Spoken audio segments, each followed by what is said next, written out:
¿Qué tal, amigas y amigos? Soy Gerardo Kleinburg y les doy la bienvenida a nombre del Conjunto Santander de Artes Escénicas de la Universidad de Guadalajara a esta nuestra tercera sesión, nuestra tercera charla a propósito de Puccini y de su Madama Butterfly.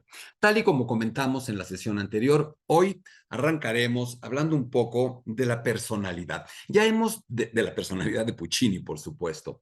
Ya hemos hecho un retrato biográfico bastante extenso en el que hemos cubierto prácticamente todos los aspectos necesarios de su biografía.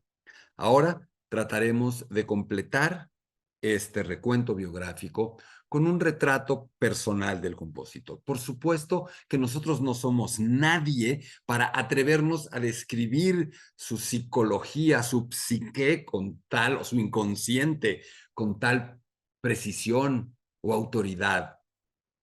No somos tampoco psicoanalistas, pero hay suficiente información, hay tantas cartas que llegan a nuestra mano de puño y letra de Puccini, hay tantos testimonios, biografías de amigos, de gente cercana que no solo lo conoció, sino que convivió en alguna medida bastante cerca con él, que podemos atrevernos a describir algunos elementos que ya hemos ido mencionando y que de alguna manera también tienen que ver con la obra en general, que será el apartado siguiente de esta sesión.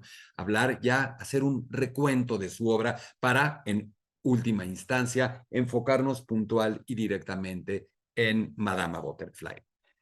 Puccini y su madre, Puccini y el llamado complejo de Edipo, Puccini y la fijación obsesiva en la figura femenina es algo recurrente en él, es algo recurrente en su obra, todo el tiempo buscando mujeres, todo el tiempo siéndole infiel a su mujer, este Don Juan compulsivo y al mismo tiempo este hombre buscando mujeres en sus óperas, tratando de seducir, de atrapar, de hacer suyas a esas heroínas como Chocho-san, como Tosca, como Mimi, como Suor Angélica, como Liu y un largo, etcétera, como Manon Lescaut. Me parece que ahí hay un elemento recurrente, la culpa. Puccini era un hombre en alguna medida culpígeno y hemos tratado de establecer que su sentimiento de culpa podía provenir de este hecho de haber engañado a su madre diciéndole que regresaría a ser organista en Luca. Engañarla para que consiguiera los fondos necesarios para becar a Puccini en Milán y no haber sido posible por la muerte prematura de su madre, no haber sido posible compartir con ella su fama, su gloria, su dinero, su comodidad, pagarle, resarcirla por todo ese sacrificio enorme que había hecho por Puccini. Otro elemento que me parece fundamental para entender la personalidad y la obra de Puccini tiene que ver con la inseguridad. Lo hemos comentado, pero lo volvemos a abordar. Este hombre permanentemente inseguro, dudoso, dubitativo de sus obras, de su calidad, de cómo lo veían.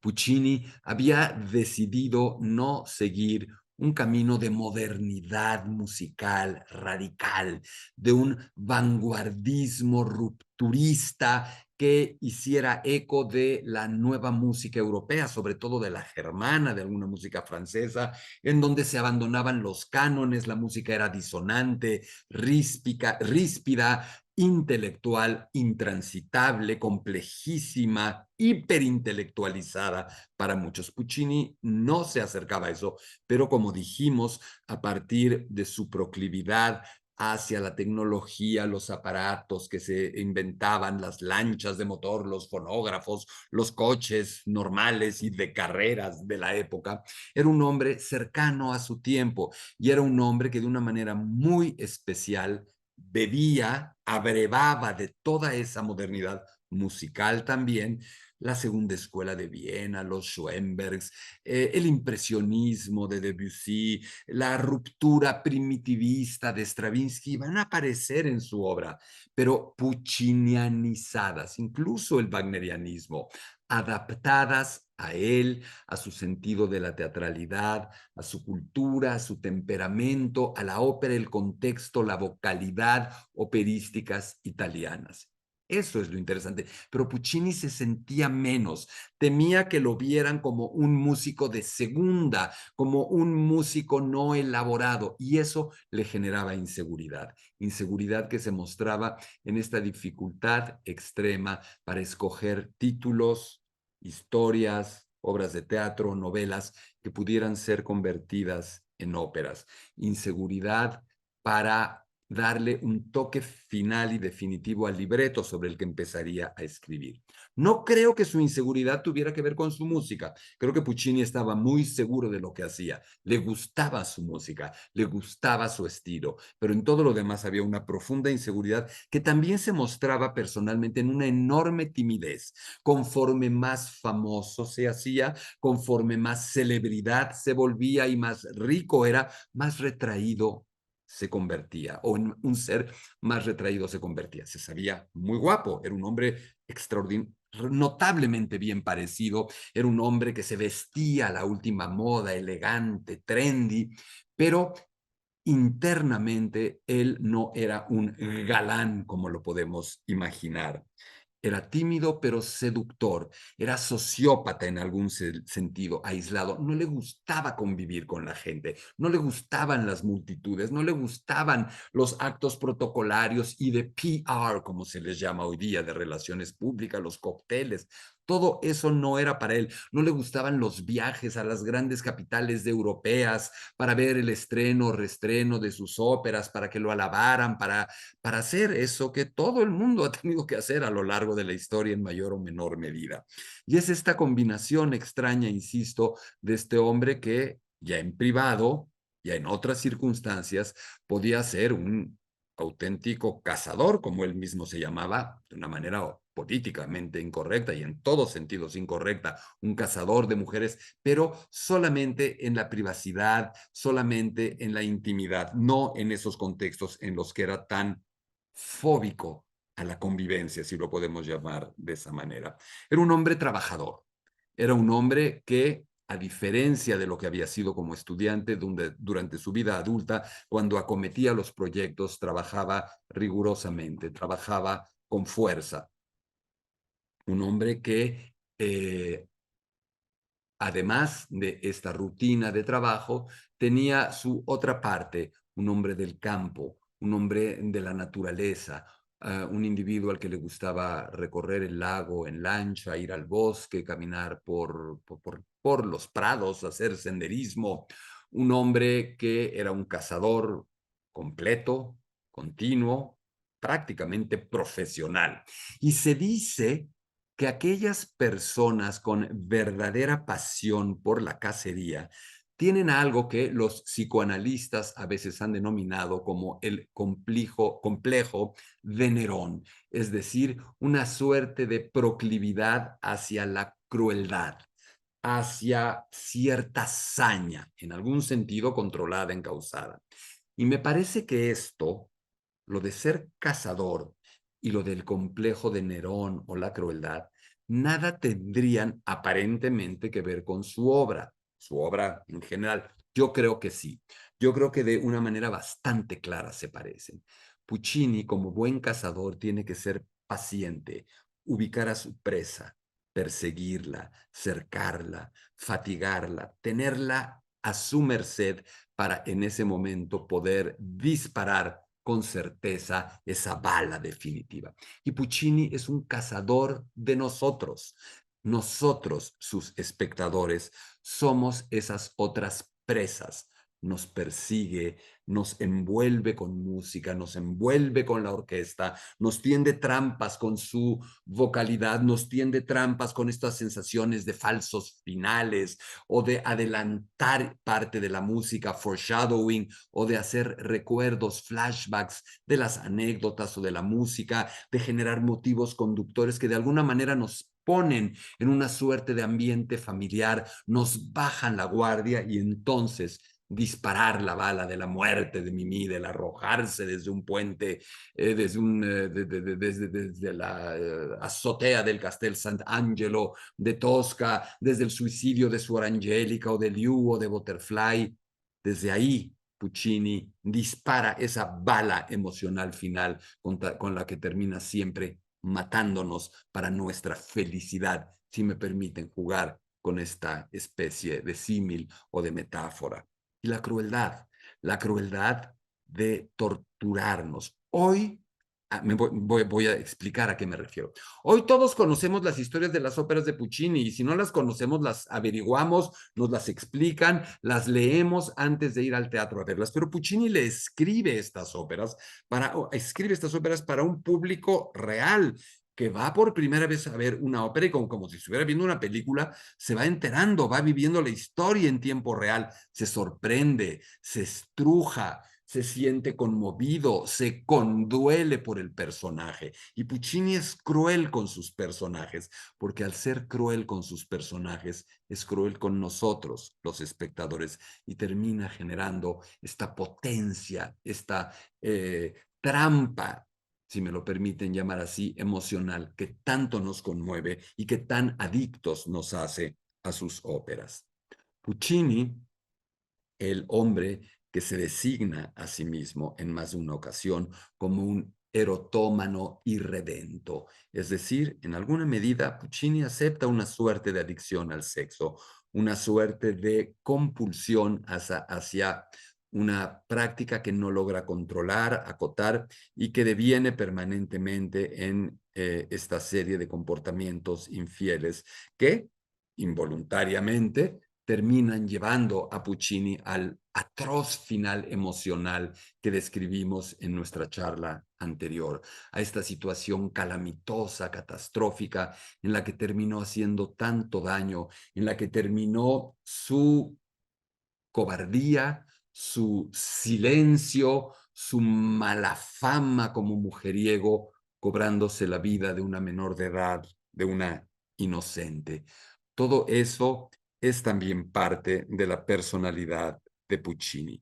Procrastinador también a veces un poco como fruto de estos elementos de inseguridad y de disipación que muchas de sus compulsiones y de sus formas de vida acarreaban. No era un hombre particularmente generoso, ni con la amistad, ni con el dinero, un hombre que muy pocas veces pudo hacerse de verdaderas amistades masculinas, un hombre que más bien se hacía de compañías, de relaciones, la mayoría de las veces como amantes femeninas. No tiene fama, Puccini tuvo fama de ser el mejor amigo del mundo y un hombre finalmente marcado por la depresión, marcado por lo que hoy sabemos es un desbalance neuroquímico, una merma en la serotonina, un neurotransmisor que acarrearon desde casi siempre en su vida adulta un estado de ánimo gris en muchas ocasiones, apatía, falta de voluntad, pensamientos pesimistas, catastróficos, pensamientos devaluatorios y degradatorios de su propia persona y de su talento. Un hombre que en alguna ocasión le escribe a Sylvie Seligman, acaso una de sus pocas amigas, verdaderas amigas en Inglaterra, con la que tiene un gran intercambio epistolar, y le habla de su melancolía, y habla y define esa melancolía con los términos que hoy podríamos encontrar casi tipificados en la depresión fuerte, y le dice que sabe que hay algunos fármacos, ya se empieza a hablar de alguna manera, que pueden ayudar a ese estado de ánimo, que si no le podría ayudar a conseguirlos. Hasta aquí nuestro retrato de Puccini, el hombre. Hasta aquí, estas coordenadas que me parece nos permiten ubicarlo como persona, como una persona con virtudes, limitaciones, carencias, emociones parecidas en mayor o menor medida, en mayor o menor número a las que nosotros mismos podemos experimentar. Es importante recordar que estos genios maravillosos de la historia del arte eran seres humanos comunes y corrientes en alguna medida, sí, con una genialidad que nos es ajena a nosotros, pero a los que les pasaban cosas muy similares. Por eso ubicarlo, por eso describirlo, porque me parece que lo aproxima a ustedes, a mí, nos hace sentirlo más cercano, como uno de nosotros, y eso me parece nos ayuda a entender, comprender y conectar mejor con su música, su obra, sus óperas. Vamos a hacer un recorrido descriptivo, somero, saltándonos Butterfly, porque viene después de manera extensa e intensa. Hagamos este recorrido, peinemos un poco su obra, pero antes de eso, algunas características importantes y contextos realmente necesarios de entender para ubicar dónde está Puccini. ¿Cuál es el contexto operístico? Dijimos varias veces en las sesiones anteriores, en las charlas anteriores, que Puccini es descubierto por Ricordi y luego asumido por todos como el sucesor de Giuseppe Verdi. Un hombre, Giuseppe Verdi, que ha sido la bandera de la ópera italiana durante décadas y décadas. Nació en 1813, murió en 1901, apenas 23 años antes de la muerte de Puccini a los 66. Un hombre que ha tomado la ópera de un estado rossiniano, belcantista, muy reticulada, con una teatralidad muy rupestre, muy simple, poco elaborada, y una ópera tremendamente discontinua, llena de pausas, de baches, de segmentos que van uno tras otro sin una conexión verdadera, arias, recitativos, dúos, coros, etcétera.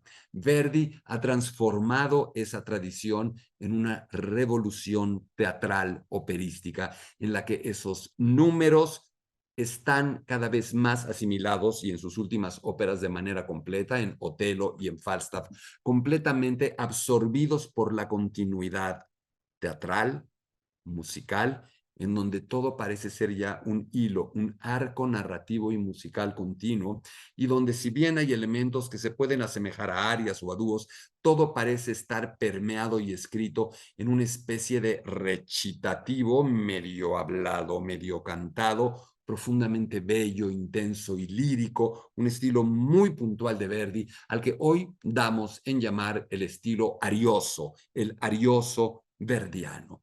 Una orquesta que ha crecido, una vocalidad que se ha hecho más fuerte, tesituras nuevas, tipos de canto más aguerridos, más radicales, más fuertes, con una técnica vocal más potente, con personalidades musicales y vocales mucho más dramáticas. Ese es uno de los contextos. Otro contexto importantísimo de incorporar es el de Richard Wagner. Esta figura intelectual, estética y musical y operística también, pero fundamentalmente intelectual y estética, es decir, de un espectro y proporciones que van más allá de la música, que ha influido a toda Europa. Ahí sí, es el referente total. O eres wagneriano o eres anti-wagneriano, pero es muy difícil poder evitar, poder evadir esa comparación, ese parámetro para medirte o para que te midan. Wagner ha llevado la continuidad musical hasta sitios inenarrables. Ha creado una nueva ópera que, en palabras suyas, ya no es, no debe ser siquiera llamada ópera, sino drama musical, en donde el acto entero es una unidad musical, en donde hay una melodía perpetua, infinita, que ya no tiene contornos, que ya no tiene patrones, donde el aria, el dúo, los concertantes han desaparecido por completo en una masa gigantesca, desproporcionada, complejísima y maravillosa que está revolucionando por completo la forma de oír el canto operístico. Una orquesta que no ha crecido, sino que se ha vuelto todopoderosa. El personaje central, el verdadero protagonista de las óperas de Wagner es la orquesta.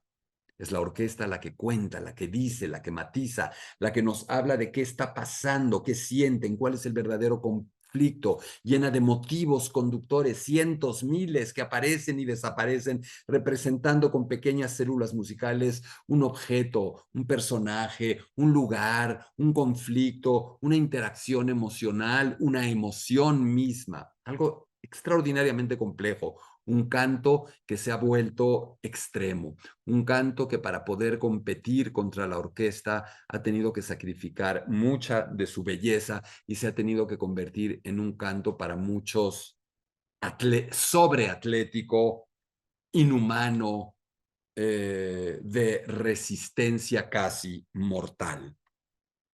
Esas son, digo, hay mucho más que podríamos decir de Verdi y de Wagner, pero estos dos elementos, me parece, estas dos series de elementos mencionados, me parece que lo contextualizan y nos deja ver en qué mundo, cuál es el escenario, el contexto, los parámetros con los que Giacomo Puccini debe compararse. También hay un nuevo movimiento que ha surgido en Italia, el llamado verismo, movimiento operístico, que aboga, que busca, que pregona un realismo operístico, en donde ese realismo se base en que las historias hablen del pueblo, del presente, elementos sórdidos, naturales, al estilo de Zola o de Balzac en Francia, que hable de las pasiones, de crímenes pasionales, de bajos fondos, de proletariado, un poco como si fuera la nota roja del periódico. Y ahí hay compositores como Mascagni, como Leoncavallo y algunos otros personajes. Puccini ha sido a veces incluido, a veces excluido, a veces medio incluido en el verismo, en el realismo operístico italiano. Y sí, definitivamente hay una parte del que está insertada ahí y hay una parte de su obra que ahí está, aunque como siempre y como todo en Puccini, a su manera. Hay verdismo o verdianismo en Puccini, sí, pero puccinianizado. Hay wagnerianismo en Puccini, sí, pero puccinianizado. Hay verismo en Puccini, sí, pero puccinianizado. Este hombre adapta, adecua, funde todos estos estilos y contextos con su personalidad para darles un carácter y una voz absolutamente únicos y personales. Ahí, en buena medida, estriba su grandeza. Y hay un paralelo a Puccini, una figura paralela cronológicamente más o menos, ¿sí? Fundamentalmente, sí, que es Richard Strauss, este compositor alemán que, como Puccini, pero a la germana, ha tomado elementos que pueden ser característicos del wagnerianismo, pero también otros de cierta vocalidad a la italiana. Son dos figuras que se relacionan más de lo que ellos mismos podían pensar y temer. Los dos estaban muy preocupados de lo que el otro hacía. Los dos se consideraban claramente rivales, figuras adversarias y en algún sentido realmente lo que hacen es conformar una dupla, una moneda con dos caras muy hermosa del cambio de siglo operístico del 19 al 20. Y ahora sí, vamos a lanzarnos un poco a analizar, a hacer un recuento de la obra de Puccini, invitándolos a que sintonicen por su parte varios videos que están consignados en la descripción de video de estas charlas. Están numerados de manera consecutiva, por lo tanto yo iré haciendo alusión a estos números de video. La primera obra a la que quiero hacer alusión es una de sus obras más tempranas, una obra que todavía escribe en Lucca, la ciudad donde ha nacido, una misa que es uno de los trabajos que tiene que presentar, no particularmente joven, 1880, 22 añitos ya, para su fin de cursos, para su graduación del conservatorio local, del conservatorio Caccini. Sorprende hablar de una misa de Puccini, un hombre no religioso, un hombre que no vuelve a abordar la música religiosa, pero que tiene esta obligación. Es importante entender, es importante comprender que un chico que está viviendo en Lucca que viene de esta familia con 4 figuras anteriores a él, organistas de la iglesia de la Catedral de Lucca, es lógico que Puccini tuviera que, se esperara que, fuera lógico que escribiera una obra religiosa. Yo los invito a que sintonicen, a que vean el video número 10, en el que tenemos un fragmento de una misa, de esta misa de Puccini, un fragmento que no nos suena en lo más mínimo a Puccini, severo, académico, riguroso, intentando buscar la seriedad, la sobriedad de una obra religiosa y alejándose, por supuesto, de cualquier veleidad, pasión o frivolidad operística. También de esa época, antes de su formación en el Conservatorio de Milán, datan muchas canciones que Puccini escribe. A Puccini le gusta escribir canciones, tiene ya esta vocación que dijimos se despierta cuando va a ver la ópera Aida en la ciudad de Pisa, tiene esta vocación por la vocalidad, por el canto y escribe canciones. Puccini toca en bares, toca en lugares menos serios y de reputaciones menos buenas que los bares y que las tabernas aledañas a Lucca. Por lo tanto, escribir canciones, acompañar canciones, es algo normal para un músico como él. Y de esa época data una canción que me parece interesante, pudiéramos escuchar. La canción se llama A Te, a ti, para ti.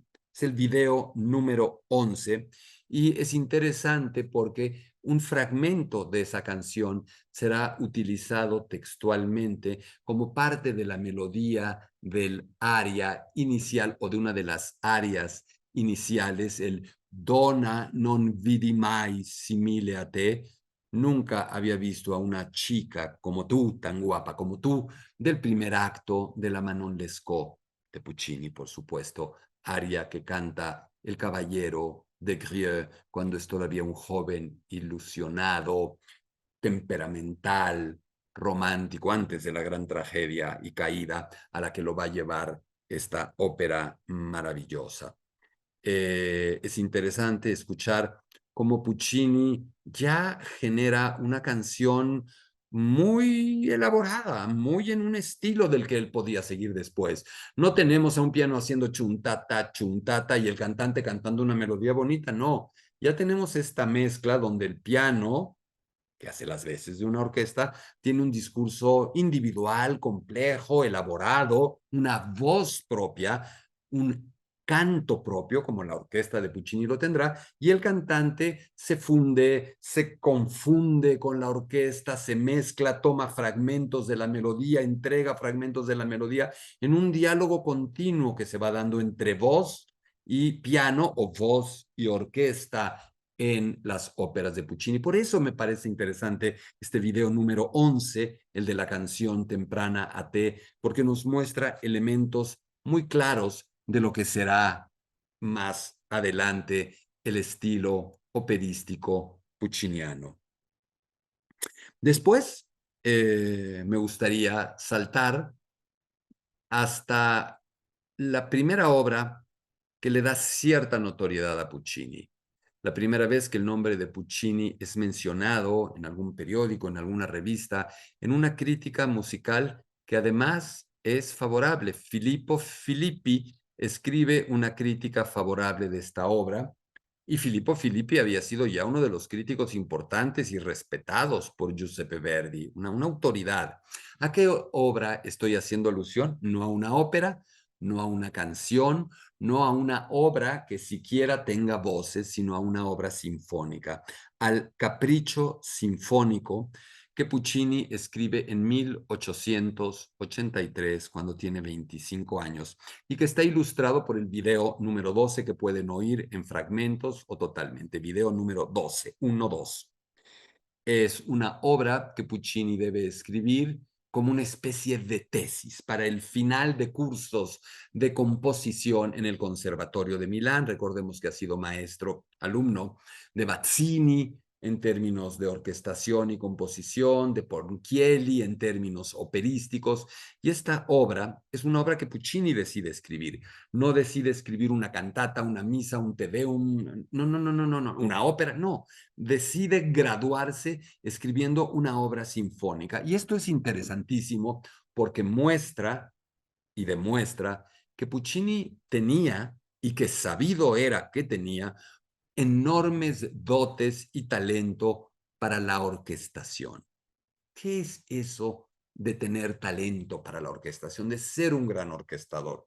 Es importante entender que la orquesta es también un instrumento de instrumentos, un hecho de violines, de flautas, de arpas, de trombones, de violonchelos, de contrabajos, de cornos ingleses, de cornos franceses, de los instrumentos que queramos ir respondiendo. Piano también puede llevar, no todos estos instrumentos, a veces unos, otros, todos los que quieran. Y que con esos instrumentos, este instrumento global que es la orquesta, debe poder tocar, debe poder usar estas familias de instrumentos, estas combinaciones de instrumentos para generar colores, texturas, relieves, matices, usando precisamente estos recursos que las características tímbricas, que el tipo de instrumento que es cada uno puede generar. Y Puccini tiene un don natural para la orquestación. Se lo han dicho sus maestros y por eso decide graduarse con este capricho sinfónico que sorprendentemente, si lo escuchan completo y ponen atención, tendrá por ahí un momento en el que claramente anuncia el arranque de la Bohème, del primero y el último acto de la Bohème. Puccini tomará ese fragmento musical de manera literal, copiar y pegar para ejemplificar la Bohème. ¿Por qué? Porque es un momento que le gusta y porque es una obra que está escrita cuando Puccini es un bohemio, cuando vive como sus bohemios de la Bohème en Milán. Y en algún sentido es música escrita en ese contexto, por lo tanto, tiene que funcionar perfectamente para ser transportada, exportada hacia el contexto de los bohemios parisinos, jóvenes y soñadores de su ópera homónima. Esto, insisto, le da notoriedad a Puccini y hace que se enciendan las alertas en varios lugares, en varias zonas o áreas de los medios musicales, editoriales, operísticos italianos, para detectar que ahí hay un talento al menos sinfónico. Saltamos hasta lo que será su primera ópera. Hemos dado cuenta del contexto, de la escritura, de qué pasó con esas óperas, de cuándo se comisionaron. Lo que estamos haciendo ahora es, en esta nueva capa, ir hablando de estas obras, de algunas de sus características musicales y dándoles la oportunidad a través de esta playlist, si la queremos llamar así, de videos para que ustedes puedan ir poniéndole audio, poniéndole imagen en la medida y en la cantidad que ustedes vayan deseando. Ustedes son libres de saber hasta dónde quieren llegar con la audición de cada uno o la visualización de cada uno de estos videos que sugerimos. Llegamos entonces a la primera ópera escrita, compuesta, estrenada por Puccini, Le Villi, Las Willis. Esta ópera compuesta cuando Puccini tiene 26 años. Nada más para contextualizar.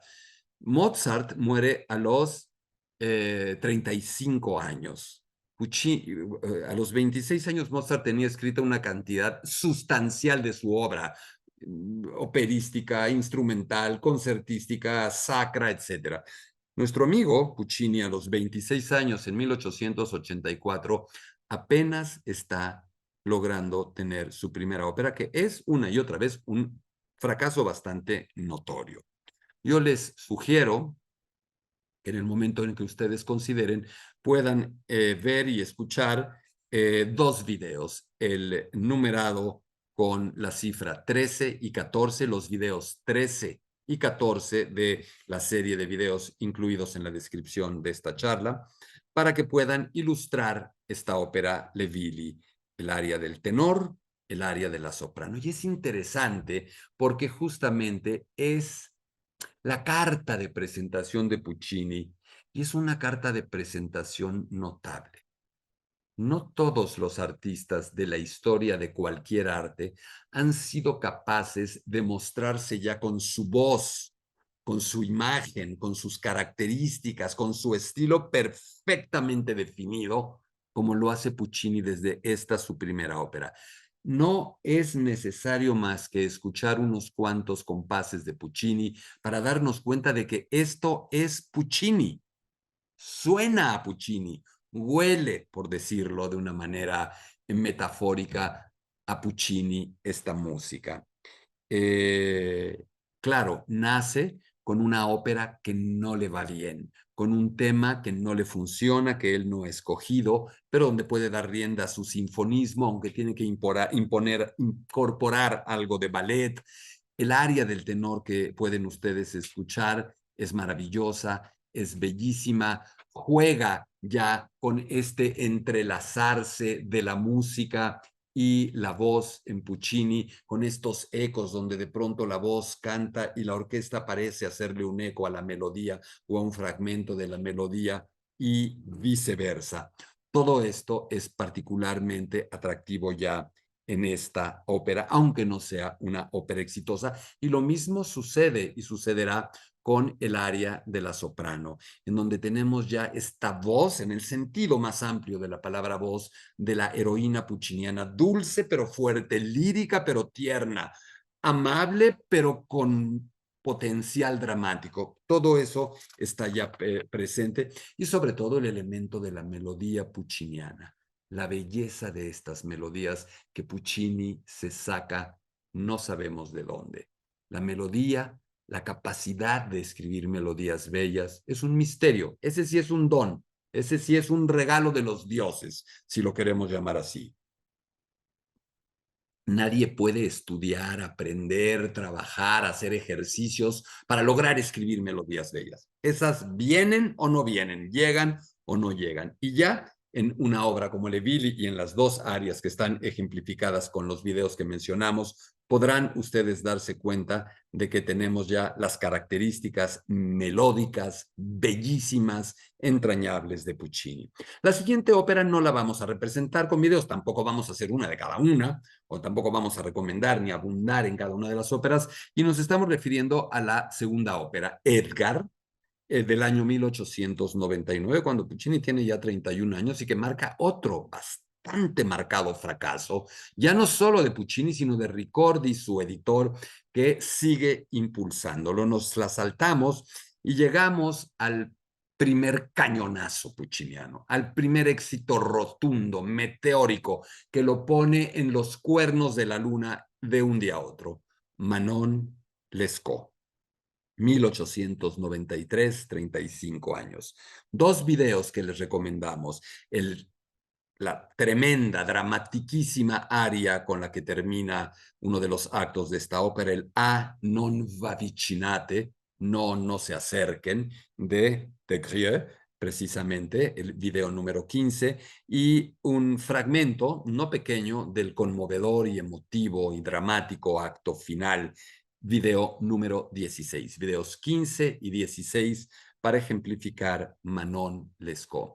Esta ópera en la que Puccini dice, sí, voy a tomar un título, una ópera que ya existen, que ya han tenido éxito, pero yo voy a hacer algo distinto. Y lo que hace es hacerla a la Puccini, con fuerza, con temperamento, con sensualidad, erotismo, dramatismo, que solo él conocía. Puccini ha ido, lo comentamos en alguna de nuestras sesiones, en la anterior, ha sido enviado por Ricordi a Bayreuth, Alemania, al teatro, al templo wagneriano, para asimilar, para tomar su curso intensivo de Wagner y regresa con ese curso y está presente en la música que vamos a escuchar, una orquesta gigantesca comparadas con sus orquestas anteriores, una orquesta densa, fuerte, que se convierte en una auténtica amenaza, en un auténtico rival acústico para los cantantes. Hay que cantar con un volumen notable, hay que ser capaces de oponerse a una masa orquestal como la que Puccini muestra en Manon Lescaut, y sin embargo hay que cantar hermoso,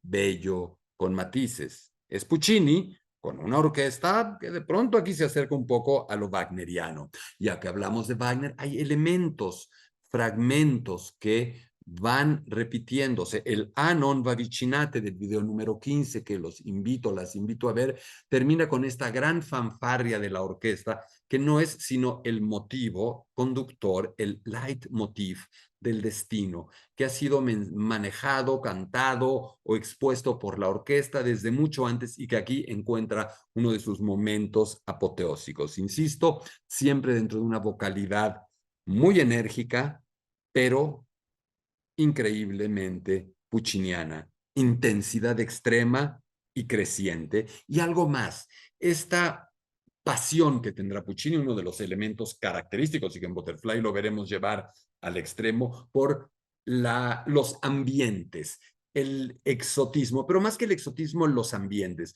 Puccini es un hombre obsesionado con tener historias que le permitan crear ambientes. En Manon Lescaut podemos tener desde un ambiente rural con unos chicos estudiantes, pasando luego a la recámara de un burgués millonario, pasando por una cárcel de Le Havre y terminando en un supuesto desierto de Luisiana. Ya sabemos que no hay desiertos en Luisiana, pero un supuesto desierto de Luisiana. Y Puccini nos pinta con sonidos esto, de la misma manera en que la Bohème se abre con algo que para él es pintar París, pintar el ambiente bohemio, o que Butterfly pinta Nagasaki, o que La Fanciulla del West retrata musicalmente el lejano oeste, o que Suor Angélica nos mete dentro de un convento, o que Turandot nos lleva al Pekín milenario de antaño y de la leyenda. Eso es lo que Puccini hace, y en esta Manon Lescaut es ya, en esta partitura, tiene ya una primera oportunidad de generar estos ambientes. Hay algo muy importante en Manon Lescaut y es que él ha escogido la obra y eso hace toda la diferencia. Hay gran presencia de la orquesta, habíamos dicho, hay un hermoso intermezzo que se vuelve parte fundamental y que muestra a este Puccini gran orquestador y sobre todo también este elemento de transformación de los personajes. Vendrá después ya este Dream Team al que hicimos alusión, este equipo de ensueño que le permitió a Puccini escribir sus siguientes tres obras, que fueron indudablemente tres obras maestras: La Bohème, Tosca y Madama Butterfly. ¿Qué es este equipo de ensueño? ¿A qué me he referido tantas veces con él sin describirlo y ahora lo describimos? A este equipo que Giulio Ricordi, el libretista, arma teniendo a Puccini como el genio creador, el elemento irreemplazable, Ricordi como el capitán, el estabilizador, el pacificador del equipo, el coordinador del trabajo en equipo, y luego dos personajes importantísimos, Luigi Illica y Giuseppe Giacosa, dos escritores, poetas, dramaturgos, que serán los libretistas, los encargados de transformar los títulos que Puccini escoge para hacer su siguiente ópera en el texto, tal cual, el texto listo para que Puccini pueda musicalizarlo. ¿Por qué dos? Porque encuentran entre Puccini y Ricordi esta fórmula en la que Illica hace lo que hoy algunos llamarían el delineado de la trama. En inglés, el storyboard. Decide qué se corta, qué personajes se cortan, qué escenas o tramas se pueden cortar. Acuérdense que hacer un libreto operístico es quitar, editar, pulir, borrar, reducir para que sea cantable, para que tenga una extensión propia, de tal suerte que al ser transformada en música y en canto no dure 27 días la partitura, sino 2, 3 horas. Las obras de Puccini son bastante concisas. Eso lo hace Illica, este storyboard. Y Giuseppe Giacosa, que es para Puccini una figura fundamental, es el hombre que versifica, que ya escribe exactamente las palabras que cada uno de los personajes va a cantar.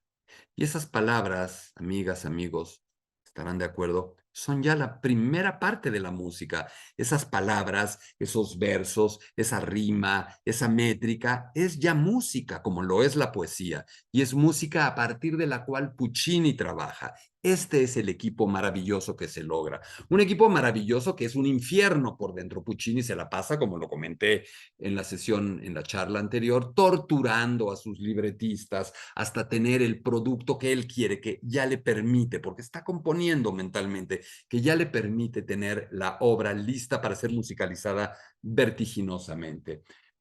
Los desespera, les pide cosas una y otra vez, se dice, se desdice, se contradice, y ellos muchas veces desesperan, se enfurecen, rompen relaciones laborales, y es Ricordi el que logra cada vez que el equipo no se desintegre, es el que logra con dinero, con cartas, con psicología inversa, con chantajes, con una enorme capacidad de guía y de manipulación, lograr que el equipo vaya avanzando. Sin este equipo, esa trilogía, las tres obras maestras de Puccini, no habrían sido posible, y ese equipo de ensueño fue armado y estructurado por Ricordi.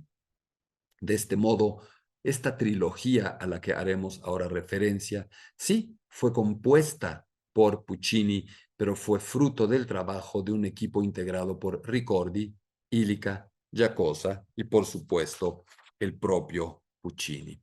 Y ya que estamos hablando de esta trilogía, habría que entrar a ella y habría que aludir, por supuesto, a una de las óperas más famosas de la historia y una de las óperas fundamentales de nuestro compositor, de Giacomo Puccini, la Bohème. Esta obra, basada en las escenas de la vida bohemia de Henri Murger, que describe esta vida, esta historia de amor malhadada, también con celos, de una florista o una chica que hace flores de migajón y un escritor, pero donde también hay una chica que canta, como es Musetta, o hay un filósofo, o hay un pintor, como es Marcello. La Bohème de 1896, que representaremos a través de un fragmento de video que tiene que ver con el final de esta obra de manera muy conmovedora, con Rolando Villazón, con Ana Netrebko, el video número 17, que me parece, después de que hablemos un poco de la Bohème, permitirá darle imagen, darle sonidos, si es que no los conocen ustedes ya.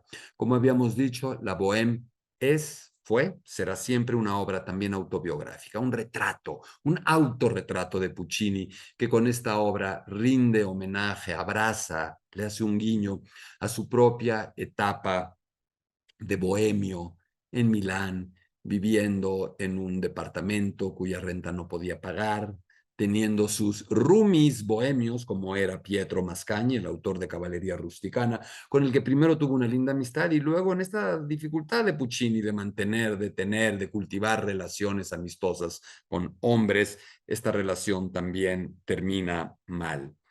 Tenemos un nuevo ambiente en este caso, no tan no exótico, pero no es el ambiente en el que Puccini vive, es el ambiente del París, del Quartier Latin, de la noche buena, de el invierno, de todos estos elementos que le dan color y sabor a la bohème.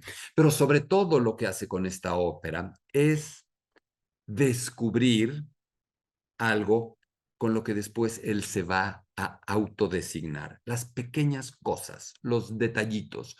Puccini se llamó a sí mismo el compositor de las pequeñas cosas. Soy el poeta de las pequeñas cosas, dijo en más de una ocasión, poeta delle piccole cose, en donde él descubre que una llave, una vela, un gorrito, una cofia rosa, son un manguito, una cosa de piel donde puedes meter las manos, son estos elementos, estas nimiedades de las que está hecha verdaderamente la vida emocional de todos. Todos tenemos objetos, hay pertenencias, nimias, que a nadie le pueden significar mucho, pero que cuando nosotros vemos nos abren el corazón de tajo y nos llenan los ojos de lágrimas, porque hablan de nuestra vida, de nuestras pérdidas, de nuestros amores, de nuestros desamores, y solo nosotros lo entendemos. Puccini con la Bohème descubrió esto, descubrió que todavía podía llevar su melodismo más lejos y escribir melodías aún más bellas, aún más sublimes si pueden existir de esa manera.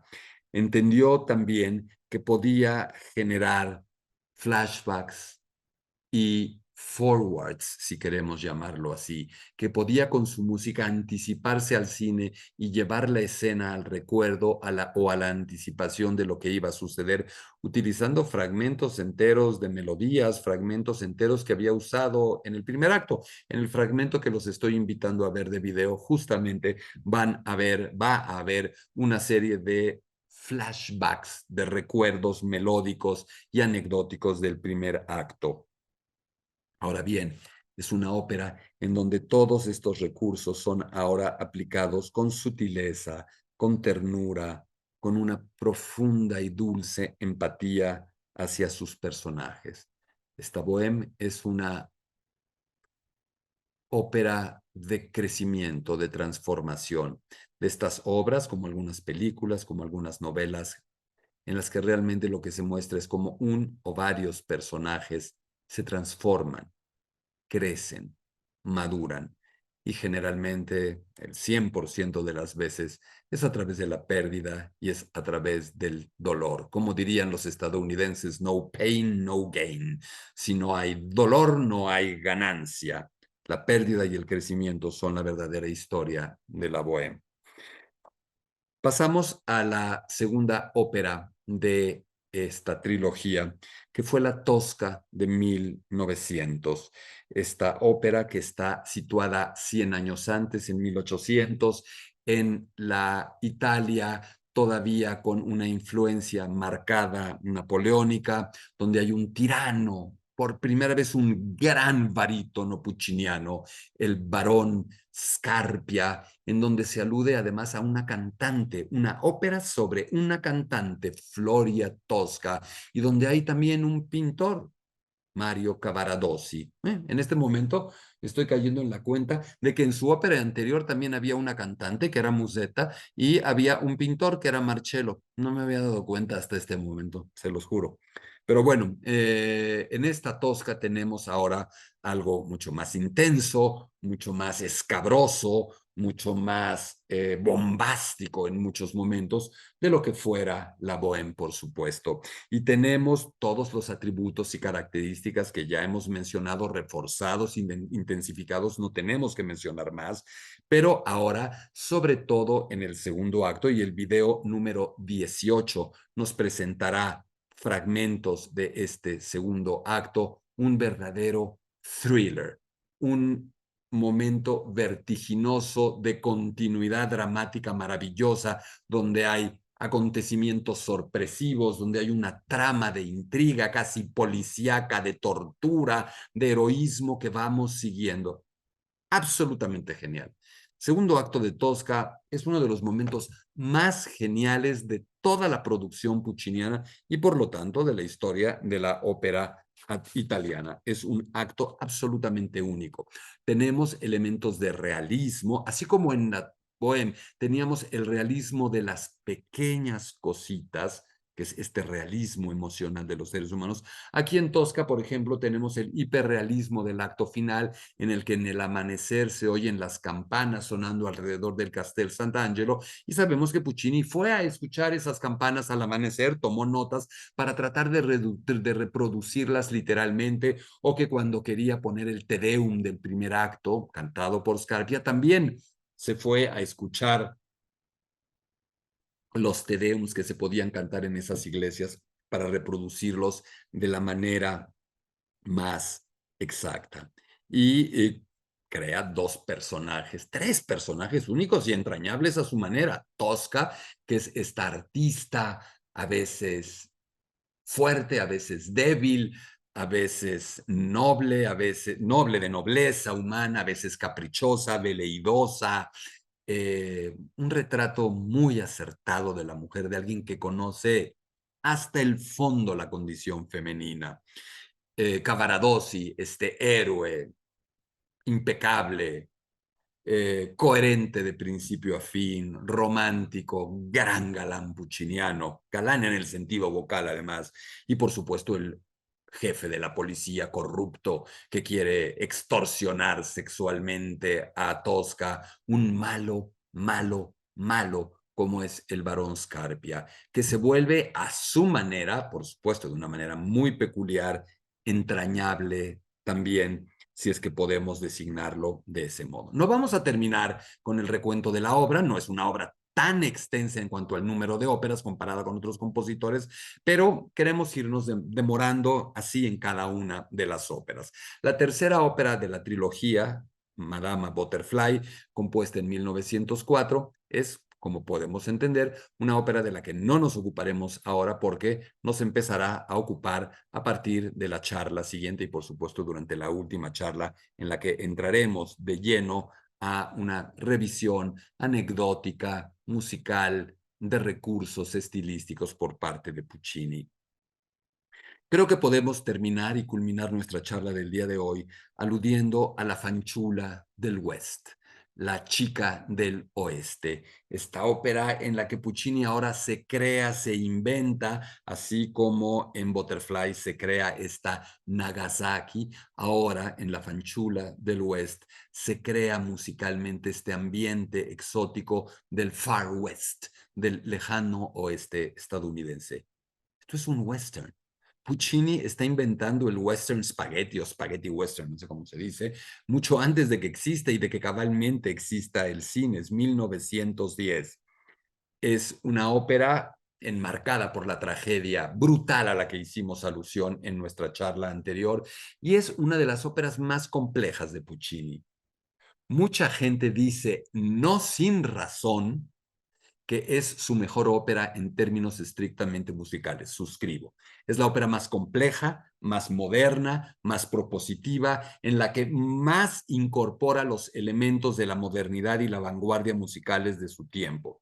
No es, sin embargo, la obra maestra entrañable que muchos desean, por virtud de la historia que resulta un poco peculiar y porque la vocalidad no es todo el tiempo la vocalidad pucciniana que estamos esperando. Es tan densa la orquesta, es un Puccini tan preocupado por decirnos, miren, soy buen músico, soy moderno, puedo escribir música compleja, que a veces sus melodías, no digo que no es un juicio categórico, a veces están un poco demasiado absorbidas, no tan presentes, no tan inmediatas, entrañables, tarareables y expuestas como las de otras óperas. Sin embargo, estamos hablando de una obra maestra extraordinaria. Insisto, puede argumentarse que La Fanciulla del West es o haya sido la mejor ópera de Puccini en términos estrictamente musicales.